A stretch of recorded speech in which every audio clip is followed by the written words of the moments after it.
Academy में खुशामदीद। दोस्तों, आज का हमारा टॉपिक है आई और मी। अक्सर स्टूडेंट्स को आई और मी के इस्तेमाल में कंफ्यूजन रहती है। आज मैं उसको थोड़ा सा आपके लिए आसान करके समझाने की कोशिश करूंगी। आई जो है वो सब्जेक्टिव केस है और मी जो है वो ऑब्जेक्टिव केस है। आई जो है वो एक्शन कर रहा होता है, जबकि मी जो है वो एक्शन रिसीव करता है। एग्जाम्पल नंबर 1 देखिए, आई कॉल्ड यू। इस सेंटेंस में हमारा जो सब्जेक्ट है वो आई है, जबकि दूसरे में यू कॉल्ड मी, तो यहां पर यू जो है वो सब्जेक्ट है। अब एग्जाम्पल नंबर 2 देखिए, आई टॉक्ड टू बिलाल। अब यहां पर सब्जेक्ट आई है। Bilal talk to me, subject जो है वो बिलाल है, तो इसलिए मी जो है वो हमारा ऑब्जेक्टिव केस हो गया। और ये याद रखिए कि जब भी प्रीपोजिशन के बाद आएगा मी, तो वो ऑब्जेक्ट ऑफ प्रीपोजिशन, मी या कुछ भी जो भी प्रीपोजिशन के बाद आता है वो ऑब्जेक्ट ऑफ प्रीपोजिशन कहलाता है। और मी चूंकि ऑब्जेक्टिव केस है, लिहाजा हम उसे ऑब्जेक्ट की जगह इस्तेमाल करेंगे। तो टू जो है वो प्रीपोजिशन है और मी उसके बाद आ रहा है। Mom and I went to the mall. अब यहां पे हमारे पास कंपाउंड सब्जेक्ट है, mom and I. She bought a gift for me. अब फोर जो है वो प्रीपोजिशन है और मी यहां ऑब्जेक्टिव केस है। जबकि इसी के एग्जाम्पल नंबर 1 में देखिए, mom and I went to the mall.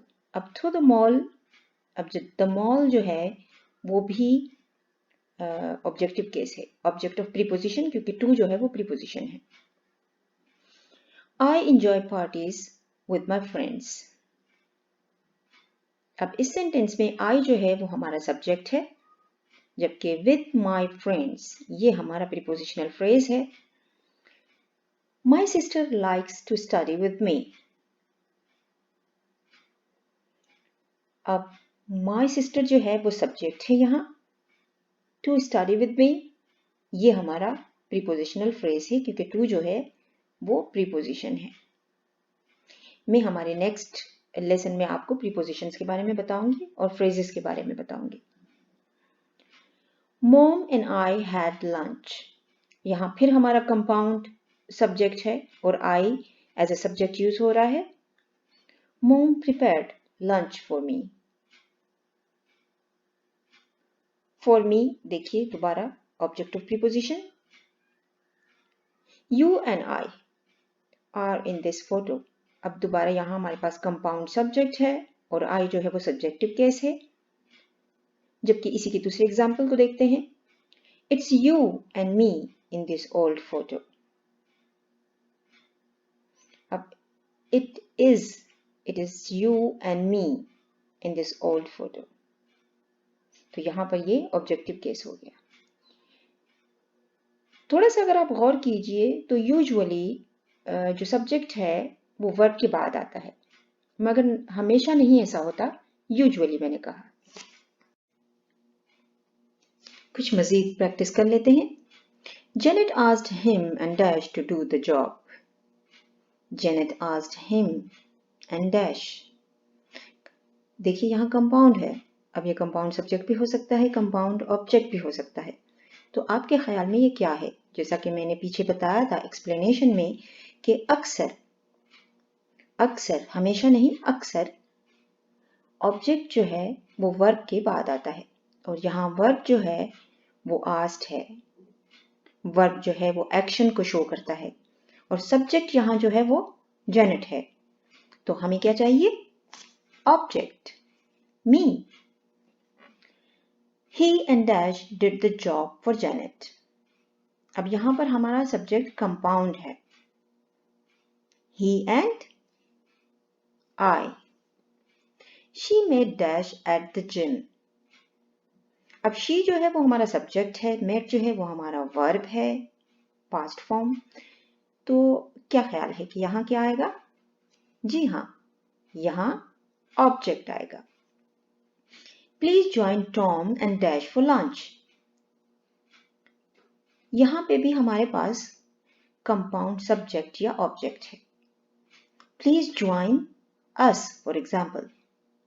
अस जो है वो ऑब्जेक्टिव फॉर्म है जो हम वी के लिए इस्तेमाल करते हैं। Please join Tom and me for lunch. He is always given dash good advice. So he has always given, he जो है वो हमारा सब्जेक्ट है, given जो है वो हमारा पास्ट पार्टिसिपल है। यहाँ आपने ठीक सोचा, यहाँ आएगा me. He has always given me good advice. This is the one I like or me like. अगर हम इसे यूं पढ़ें, this is the one me like, it doesn't sound good, right? So ये जो है ऐसे होगा, this is the one I like. Is this for I or is this for me? जी हाँ, आपका जवाब दुरुस्त है, me. अगर फिर भी इसके अलावा आपको कोई कंफ्यूजन हो तो आप मुझे कमेंट करें या आप मुझे ईमेल भी भेज सकते हैं। अगर आपको हमारा ये वीडियो पसंद आया तो हमारे चैनल को सब्सक्राइब करें और इसे लाइक करना ना भूलिए। शुक्रिया।